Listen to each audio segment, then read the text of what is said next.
Hello everyone, ये दृष्टि का पेपर है उत्तर प्रदेश पीसीएस प्रीलिम्स 2025 के लिए और ये टेस्ट पेपर नंबर है 16। इसमें 66 है। कृत्रिम वर्षा को प्रेरित करने के लिए क्लाउड सीडिंग के संदर्भ में निम्नलिखित कथनों पर विचार करना है और इसमें सही ऑप्शन बताने हैं। सिल्वर आयोडाइड का उपयोग आमतौर पर क्लाउड सीडिंग अभियानों में बर्फ के क्रिस्टलों के निर्माण को बढ़ाने के लिए किया जाता है। ठीक है, पहला ऑप्शन सिल्वर आयोडाइड कृत्रिम रूप से एक विषैला यौगिक है जो मानवों एवं वन्य जीवों के लिए गंभीर स्वास्थ्य जोखिम उत्पन्न करता है।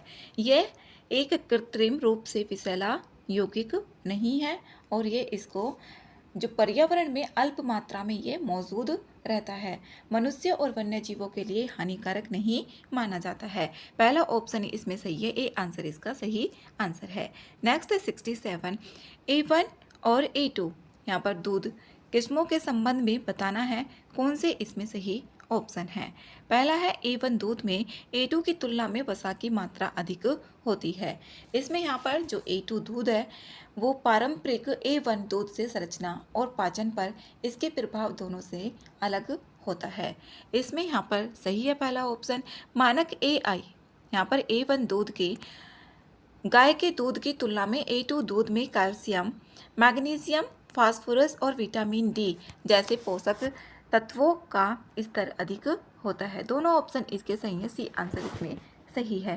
नेक्स्ट 68, मानव शरीर में प्रतिरक्षा के संदर्भ में निम्नलिखित कथनों पर विचार करना है और इसमें सही ऑप्शंस बताने हैं। सक्रिय प्रतिरक्षा शरीर में पूर्व निर्मित एंटीबॉडी का प्रवेश है। जो सक्रिय प्रतिरक्षा है ये दो तरीके से प्राप्त की जा सकती है, एक तो प्राकृतिक रूप से और एक कृत्रिम रूप से। प्राकृतिक रूप से जैसे रोगाणुओं के संक्रमण के माध्यम से और कृत्रिम रूप से होगा जिसमें प्रतिजन होंगे को जानबूझकर शामिल करके प्रशिक्षण किया जाता है। इसमें यहाँ पर पहला ऑप्शन तो गलत है। निष्क्रिय प्रतिरक्षा तत्काल सुरक्षा प्रदान करती है लेकिन इसमें दीर्घकालिक स्मृति का अभाव होता है, ये ऑप्शन सही है। तीसरा ऑप्शन है सक्रिय प्रतिरक्षा प्राकृतिक और कृत्रिम दोनों तरीकों से प्रेरित की जा सकती है, तीसरा ऑप्शन भी इसमें सही है। इसमें 2 और 3 ऑप्शन सही है तो बी ऑप्शन इसका सही आंसर होगा। नेक्स्ट है 69, भारत के पहले स्वदेशी prototype fast breeder reactor PFBR के संदर्भ में निम्नलिखित कथनों पर विचार करना है और इसमें यहाँ पर सही ऑप्शन भी बताने हैं। पहला ऑप्शन है हाल ही में भारत ने तमिलनाडु के कलपक्कम में देश के पहले स्वदेशी फास्ट ब्रीडर रिएक्टर 500 मेगावाट को कोर लोडिंग शुरू किया है। सही है पहला ऑप्शन, ये तमिलनाडु के कलपक्कम में ही किया गया है पहले स्वदेशी PFBR को और ये 500 मेगावाट में कोर लोडिंग शुरू की गई है। दूसरा ऑप्शन है एक बार परिचालन हो जाने पर भारत अमेरिका के बाद दूसरा देश होगा जिसके पास व्यावसायिक रूप से संचालित फास्ट ब्रीडर रिएक्टर होगा। दूसरा ऑप्शन इसमें गलत है, ये भारत रूस के बाद विश्व का दूसरा देश बन जाएगा, ना कि अमेरिका के बाद है ये, तो भारत रूस के बाद होगा दूसरा। तीसरा ऑप्शन है, अब इसमें दूसरे को एलिमिनेट करें तो आंसर निकल कर आ रहा है सी ऑप्शन। PFBR को स्वदेशी उद्योगों के योगदान से भारतीय नाभिकीय विद्युत निगम लिमिटेड जो भाविनी है इसके द्वारा पूर्णतः स्वदेशी रूप से डिजाइन और निर्मित किया गया है। 1 और 3 यहाँ पर सी ऑप्शन करेक्ट है। नेक्स्ट 70, प्रोबायोटिक्स के संदर्भ में यहाँ पर सही कथन इसमें बताने हैं। जो प्रोबायोटिक्स है ये जीवित सूक्ष्म जीव हैं जो पर्याप्त मात्रा में दिए जाने पर मेजबान को स्वास्थ्य लाभ प्रदान करते हैं, सही है पहला ऑप्शन। दूसरा ऑप्शन है सभी किण्वित खाद्य पदार्थों को प्रोबायोटिक्स के रूप में वर्गीकृत किया जाता है, इसमें सभी को नहीं किया जाता है, यहाँ पर दूसरा ऑप्शन इसमें गलत है। तीसरा ऑप्शन है प्रोबायोटिक्स आंत के माइक्रोबायोटा को बनाए रखने और प्रतिरक्षा प्रतिक्रिया में सुधार करने में भी ये सहायता कर सकते हैं। 1 और 3 यहाँ पर बी ऑप्शन इसका सही आंसर है। नेक्स्ट है 71 है, इसमें digital brand identity manual DBIM के संबंध में बताना है कौन सा कथन इसमें सही है। पहला ऑप्शन है, इसे इलेक्ट्रॉनिक्स और सूचना प्रौद्योगिकी मंत्रालय MEIT द्वारा सरकारी वेबसाइटों की डिजिटल उपस्थिति को एकीकृत करने के लिए लॉन्च किया गया था। सही है पहला ऑप्शन, इसके लिए ही लॉन्च किया गया था MEIT के द्वारा। यह वेबसाइट विकास तक सीमित है और इसमें मोबाइल ऐप या सोशल मीडिया दिशा निर्देश शामिल नहीं है। इसमें यहाँ पर ये शामिल है और ये वेबसाइट विकास तक सीमित नहीं है। इसमें यहाँ पर ये जो ऑप्शन है, सुसंगत डिजिटल पहचान सुनिश्चित की जाएगी और इसमें पॉलिसी एक्सेस को सुव्यवस्थित भी किया जाएगा। ई गवर्नेंस नेतृत्व को सुदृढ़ करके मिनिमम गवर्नमेंट मैक्सिमम गवर्नेंस को ये बढ़ावा दिया जाएगा इसमें। तो इसका दूसरा ऑप्शन गलत है, पहला ऑप्शन ठीक है, ए आंसर इसका सही आंसर है। 72 है, अंतर्राष्ट्रीय समुद्री नौवहन सहायता संगठन IALA के संदर्भ में इसमें सही कथन बताने हैं। इसका उद्देश्य पूरे विश्व में समुद्री नौवहन मानकों में सामंजस्य स्थापित करना है, जिससे समुद्री परिवहन में सुरक्षा और दक्षता सुनिश्चित हो सके। सही है पहला ऑप्शन। यह वर्ष 2024 में एक गैर सरकारी संगठन से अंतर सरकारी संगठन में परिवर्तित हो गया है। सही है, 2024 में एक गैर सरकारी जो NGO से एक अंतर सरकारी संगठन में ये परिवर्तित हो गया है। IALA का जो मुख्यालय है ये हैम्बर्ग जर्मनी में स्थित है। ये ऑप्शन इसमें गलत है।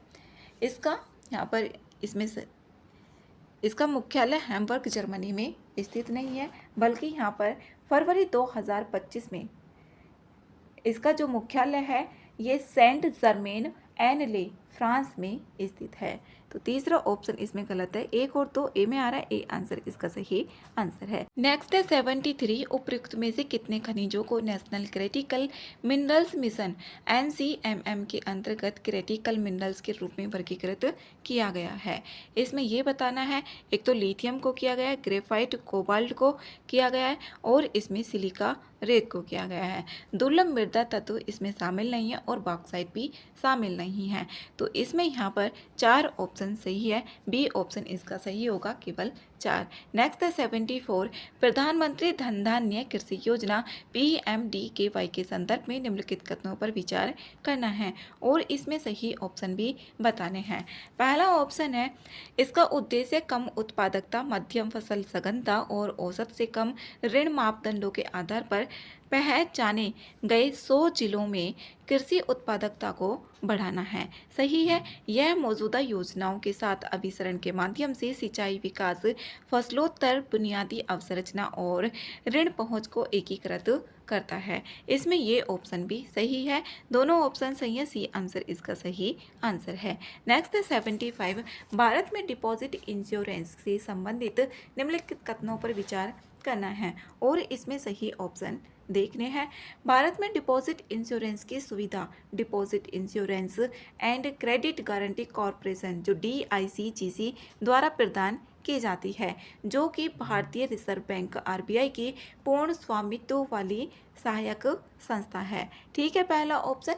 वर्तमान में प्रत्येक डिपॉजिट को प्रति बैंक अधिकतम 5 लाख तक का बीमा कवर प्रदान किया जाता है। दूसरा ऑप्शन भी इसमें सही है। वर्तमान में प्रत्येक जो डिपॉजिट को प्रति बैंक अधिकतम 5 लाख रुपए तक का बीमा कवर प्रदान किया जाता है। यह सभी प्रकार के वित्तीय संस्थाओं के लिए अनिवार्य है, यह सभी के लिए अनिवार्य नहीं है। तो इसमें तीसरा ऑप्शन गलत है। 1 और 2 ऑप्शन ठीक है, तो इसका आंसर ए ही सही होगा, ए ऑप्शन 1 और 2। इसमें गैर बैंकिंग वित्तीय कंपनियां और प्राथमिक सहकारी समितियां जो बैंकों के रूप में वर्गीकृत नहीं है वो इंश्योरेंस योजना के दायरे में नहीं आती हैं। नेक्स्ट 76 है, टनेज टैक्स योजना TTS से संबंधित निम्नलिखित कथनों पर विचार करना है और इसमें सही ऑप्शंस बताने हैं। पहला है, यह योजना भारत में वित्त अधिनियम 2004 के तहत भारतीय नौवहन उद्योग के विकास को प्रोत्साहित करने के लिए शुरू की गई थी। जो टनेज टैक्स योजना है इसे 2004 में शुरू किया गया था और प्रभावी हुई थी 1 अप्रैल 2004 5 से। पहला ऑप्शन इसका सही है। केवल भारतीय ध्वज वाले महासागरीय जहाज ही इस योजना के लिए पात्र होते हैं। गलत है। केवल भारतीय ध्वज वाले महासागरीय जहाज़ों पर लागू नहीं होती है। इसे पहले स्टार्टिंग में किया जाता था, जब शुरू की गई थी, केवल भारतीय ध्वज वाले महासागरीय जहाज़ों पर लागू होती थी। लेकिन इसे 2025 जो वित्त विधेयक है उसके अनुसार अब तक जो आंतरिक जल परिवहन जहाज़ हैं उन तक भी इसको विस्तारित कर दिया गया है। तो दूसरा ऑप्शन गलत है, पहला ऑप्शन इसका सही है, ए आंसर है। 77 है, रामसर कन्वेंशन के अंतर्गत वेटलैंड सिटी एक्रीडिटेशन WCA के संदर्भ में निम्नलिखित कथनों पर विचार करना है और इसमें यहाँ पर सही ऑप्शन भी बताने हैं। इसमें पहला ऑप्शन है, यह एक स्वैच्छिक योजना है जो शहरी एवं उप शहरी आर्द्र भूमियों की सुरक्षा के लिए किए गए असाधारण प्रयासों को मान्यता प्रदान करती है। सही है पहला ऑप्शन। दूसरा है, WCA के लिए अर्हता प्राप्त करने के लिए किसी शहर के क्षेत्राधिकार में कम से कम एक रामसर साइट का होना अनिवार्य है। दूसरा ऑप्शन इसमें गलत है। इसमें यहाँ पर किसी शहर के पास रामसर साइट का होना उसकी आवेदन प्रक्रिया को सशक्त बना सकता है और इसमें यहाँ पर कोई शर्त नहीं है कि इसमें एक रामसर साइट होना ज़रूरी है। तो अनिवार्य दूसरा ऑप्शन इसमें गलत है। यह सामान्यतः 6 वर्षों की अवधि के लिए मान्य होती है, जिसके बाद शहरों को नवीकरण हेतु पुनः आवेदन करना होता है। तीसरा ऑप्शन इसमें सही है। चौथा ऑप्शन है, भारत में वर्तमान में 5 से अधिक शहरों में वेटलैंड सिटी एक्रीडिटेशन कार्यक्रम के अंतर्गत मान्यता दी गई है। इसमें 5 नहीं है, ओनली 2 शहर हैं, इंदौर और उदयपुर, ना कि इसमें 5 है। 2 ऑप्शन ही इसके सही है, इसमें पहला और तीसरा। इसका जो आंसर होगा बी ऑप्शन सही है, केवल 2। नेक्स्ट है 78, निम्नलिखित कथनों पर विचार करना है और इसमें सही सुमेलित भी देखने हैं। पहला ऑप्शन है इसमें माउंट फैंटेल।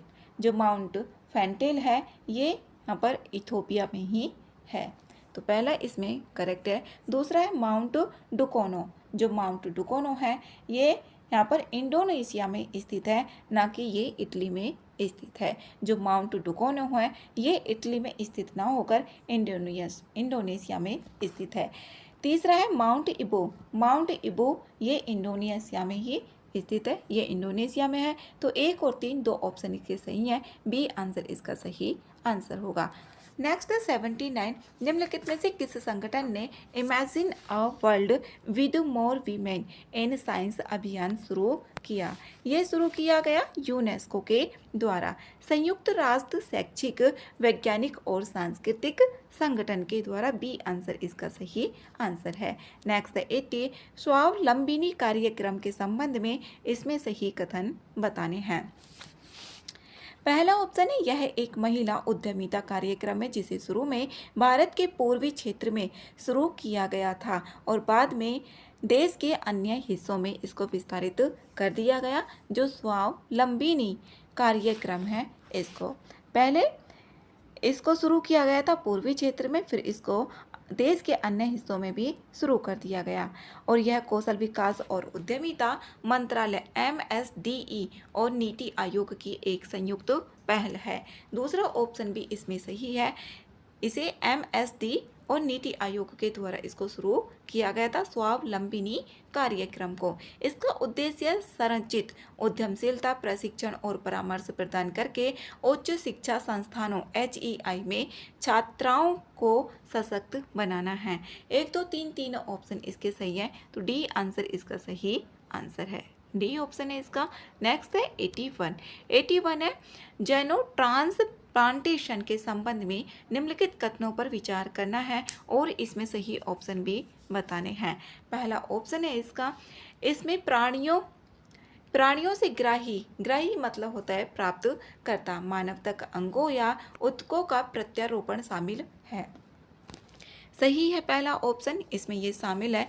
मानवों के लिए उसकी आनुवांशिक समानता के कारण सुअरों को आमतौर पर जेनो ट्रांसप्लांटेशन में अंगदाताओं के रूप में उपयोग किया जाता है। इसमें दूसरा ऑप्शन गलत है। इसमें जो सुअर जीनोम के रूपांतरण है उसको निम्न करने के लिए, जो जोखिम होता है उसको कम करने के लिए रूपांतरण किया जाता है, तो यहाँ पर दूसरा ऑप्शन गलत है। तीसरा ऑप्शन है ग्राही मानव में अंग अस्वीकृति के जोखिम को निम्न करने के लिए दाता प्राणियों का आनुवांशिक रूपांतरण किया जाता है। तीसरा ऑप्शन इसमें सही है। इसमें जो दाता प्राणी है उनका आनुवांशिक रूपांतरण किया जाता है। चौथा ऑप्शन है आनुवांशिक अभियांत्रिकी प्रत्यारोपण प्राप्तकर्ताओं में प्रतिरक्षा दमनकारी थेरेपी की आवश्यकता को समाप्त करता है। ये चौथा ऑप्शन इसमें गलत है, इसको यहाँ पर समाप्त नहीं करता। तो एक और तीसरा ऑप्शन, दो ऑप्शन इसमें सही है, तो बी आंसर इसका सही होगा केवल 2। नेक्स्ट है 82 है कच्छ अजरक को दिए गए भौगोलिक संकेत जीआई टैग के संदर्भ में सही कथन इसमें बताने हैं। अजरक एक पारंपरिक हैंड ब्लॉक प्रिंटिंग शिल्प है जो विशेष रूप से गुजरात राज्य में ये प्रचलित है। इसमें पहला ऑप्शन गलत है।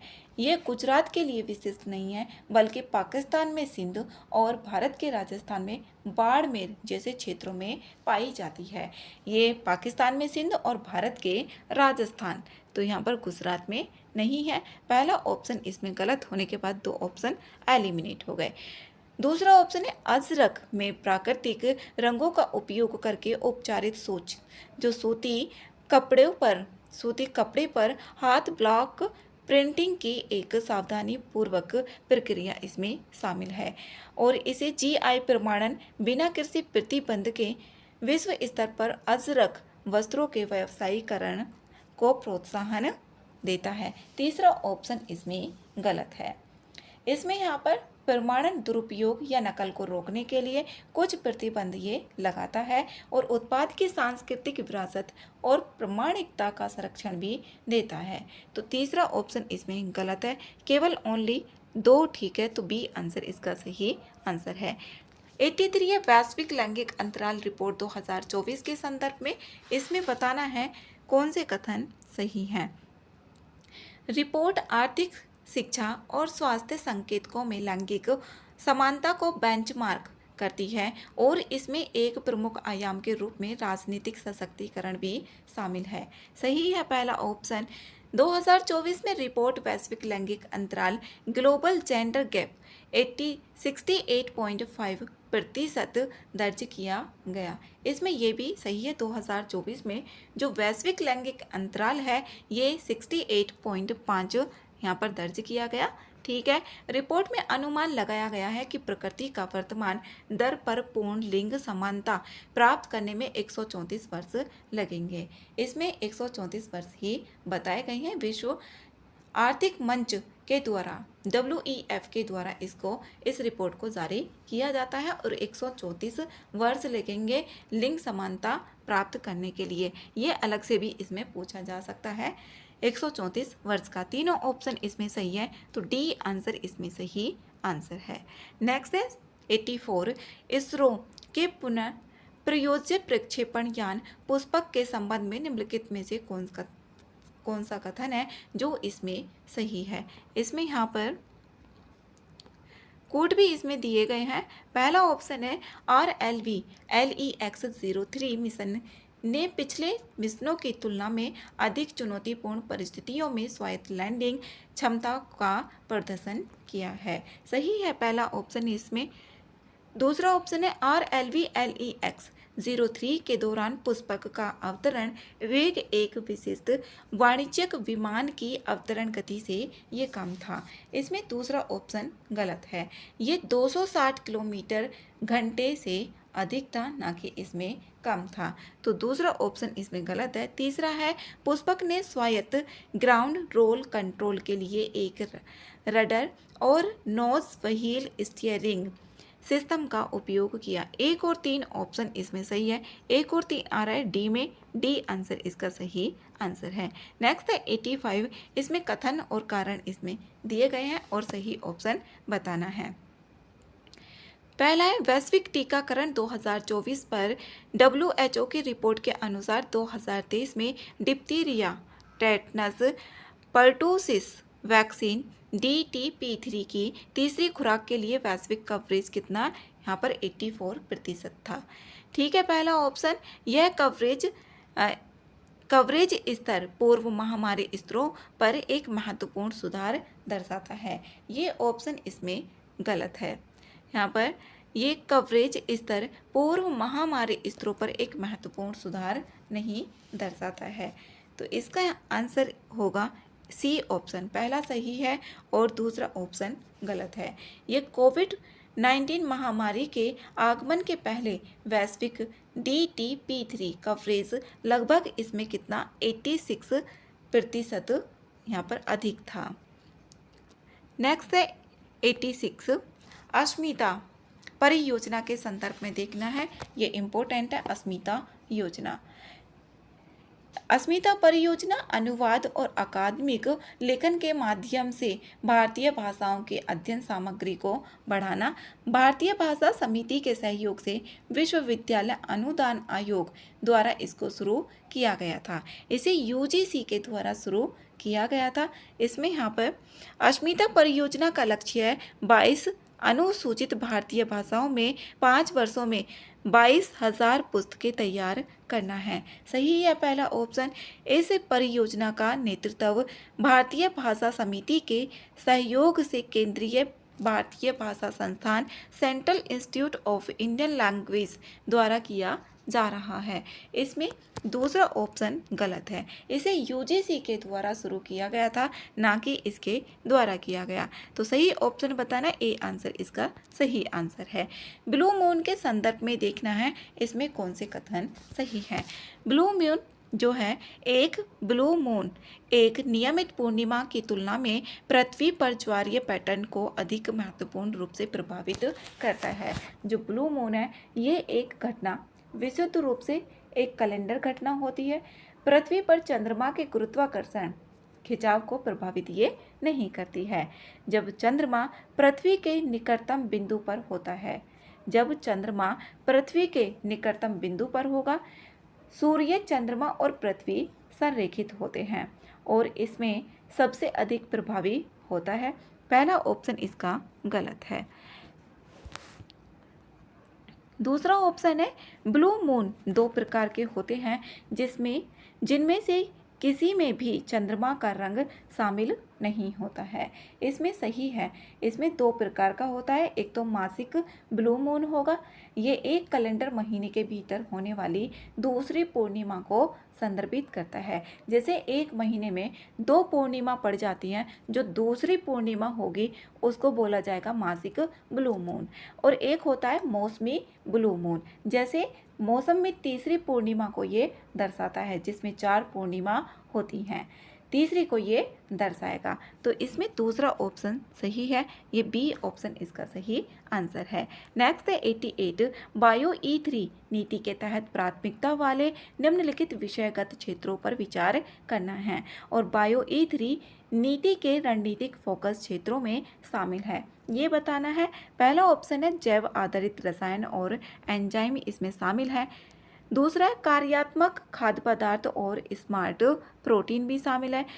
प्रेसिजन बायोथेरेप्यूटिक्स भी इसमें शामिल है, लेकिन अंतरिक्ष पर्यटन इसमें शामिल नहीं है। चौथा ऑप्शन इसमें गलत है, बी आंसर इसका सही आंसर है। 1, 2, 3। नेक्स्ट है 89, मिशन मौसम के संदर्भ में कथन देखने हैं, कौन से कथन इसमें सही हैं। पहला ऑप्शन है, मिशन मौसम का उद्देश्य है भारत को मौसम तैयार और जलवायु स्मार्ट राष्ट्र बनाना है, पहला ऑप्शन इसका सही है।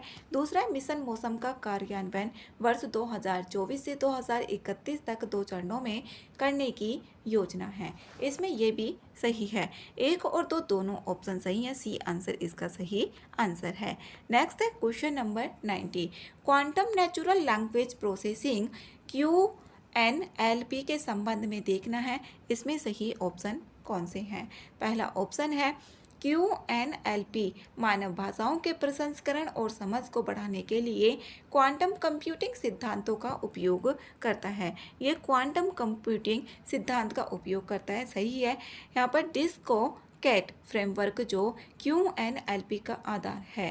अर्थ के श्रेणीबद्ध संरचनात्मक वितरण मॉडल पर ये आधारित है। ये ऑप्शन भी इसका सही है। तीसरा ऑप्शन है जटिल भाषा संरचनाओं को संभालने में classical natural language processing NLP तकनीकें QNLP की तुलना में अधिक कुशल है। ये ऑप्शन इसमें गलत है। ये इसकी तुलना में अधिक कुशल नहीं होता है जो नेचुरल लैंग्वेज प्रोसेसिंग है।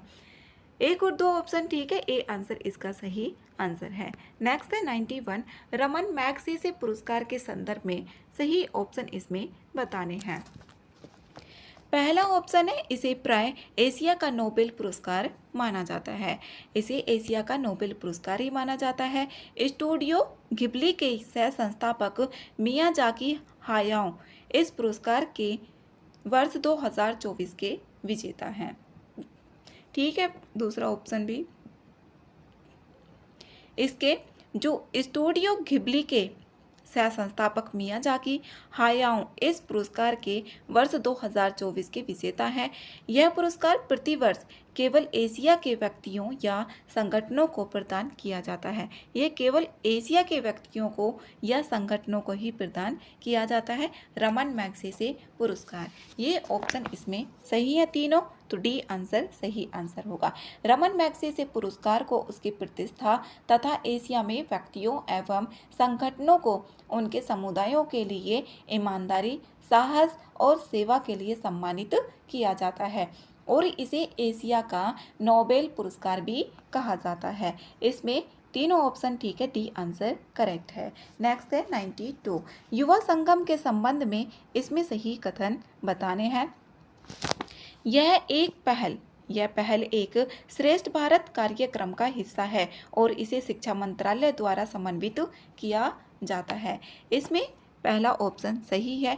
दूसरा ऑप्शन है यह कार्यक्रम विशेष रूप से उच्च शिक्षण संस्थानों में नामांकित विद्यार्थियों के लिए है। दूसरा ऑप्शन इसमें गलत है। युवा संगम का उद्देश्य उच्च शिक्षण संस्थानों के विद्यार्थियों को लक्षित करता है, लेकिन यह केवल उन्हीं तक सीमित नहीं है। इस कार्यक्रम में जैसे राष्ट्रीय सेवा योजना और नेहरू युवा केंद्र संगठन, स्वयंसेवक और नौकरी पेशा स्वरोजगार से जुड़े व्यक्ति जो होंगे वो भी इसमें शामिल किए जाते हैं। 18 से 30 वर्ष की आयु के बीच होते हैं ये। दूसरा ऑप्शन इसमें गलत है। इसका उद्देश्य विभिन्न क्षेत्रों के युवाओं को एक दूसरे की संस्कृति, विरासत और विकास का अनुभव कराने के माध्यम से राष्ट्रीय एकता की भावना को सशक्त करना है। 1 और 3 ऑप्शन इसमें सही है, तो सी आंसर सही आंसर है। नेक्स्ट है 93, DANA इसमें देखना है जिसे आमतौर पर कोल्ड ड्रॉप कहा जाता है। इसमें सही ऑप्शन बताने हैं। पहला ऑप्शन है यह ध्रुवीय जेट स्ट्रीम से शीत वायुमंडलीय द्रव्यमान से अलग हो जाने के कारण उत्पन्न होता है। ठीक है, पहला ऑप्शन यह तीव्र और स्थानीय वर्षा का कारण बनता है जो अक्सर फ्लैश फ्लड, आकस्मिक बाढ़ की स्थिति उत्पन्न करता है। दूसरा ऑप्शन भी इसमें सही है। DANA की घटनाएं सामान्यतः शीतकाल में विशेषकर इबेरियन प्रायद्वीप में होती है।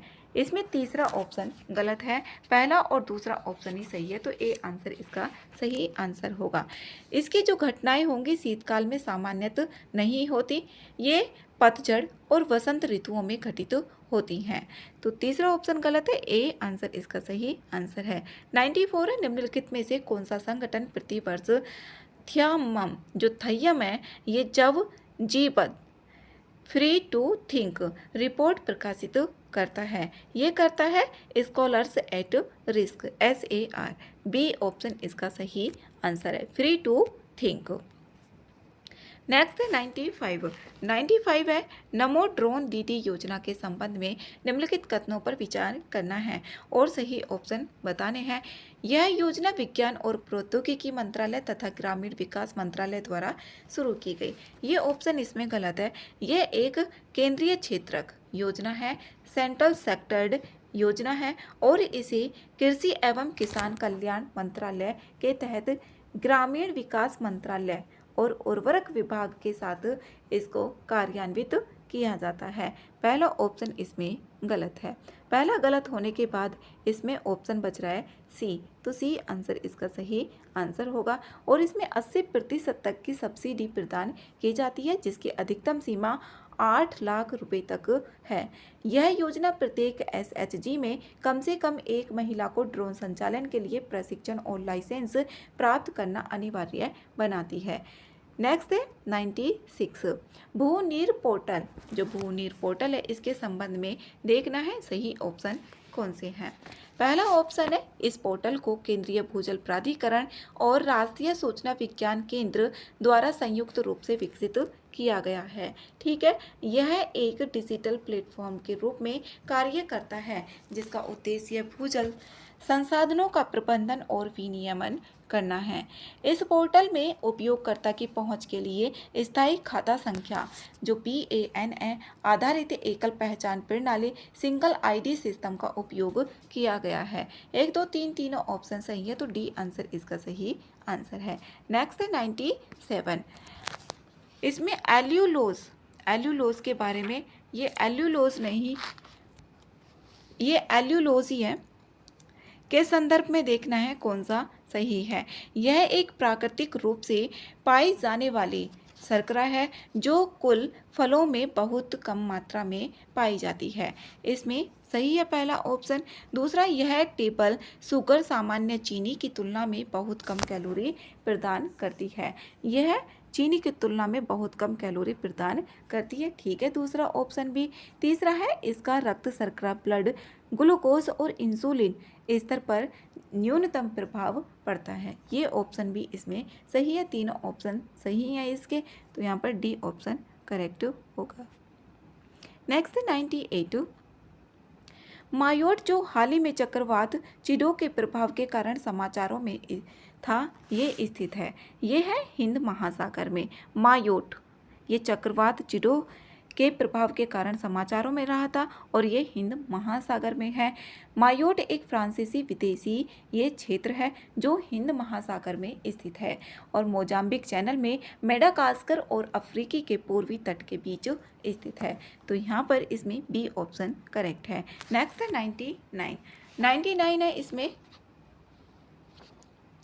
भारत में इनर लाइन परमिट प्रणाली के संदर्भ में सही कथन बताना है और इसमें यहाँ पर देखना है सही ऑप्शन कौन से हैं। पहला है, ILP प्रणाली को बंगाल ईस्टर्न फ्रंटियर रेगुलेशन 1873 के तहत लागू किया गया। सही है इसमें पहला ऑप्शन, जो ILP प्रणाली है इसको बंगाल ईस्टर्न फ्रंटियर रेगुलेशन 1873 के तहत ही लागू किया गया था। इसमें दूसरा ऑप्शन है, यह एक यात्रा दस्तावेज है जिसकी आवश्यकता भारतीय नागरिकों को कुछ संरक्षित राज्यों में प्रवेश के लिए होती है। दूसरा ऑप्शन भी इसमें सही है। तीसरा ऑप्शन है, वर्ष 2024 तक ILP प्रणाली अरुणाचल प्रदेश, नागालैंड, मिजोरम तथा मणिपुर में लागू है। इसमें तीसरा ऑप्शन भी सही है, तो डी आंसर इसका सही आंसर होगा। नेक्स्ट है 100, बीमा सखी योजना के संदर्भ में देखना है और इसमें सही ऑप्शन भी बताने हैं। यह योजना विशेष रूप से 18 से 70 वर्ष की आयु की उन महिलाओं के लिए है जो कक्षा 10वीं उत्तीर्ण हैं।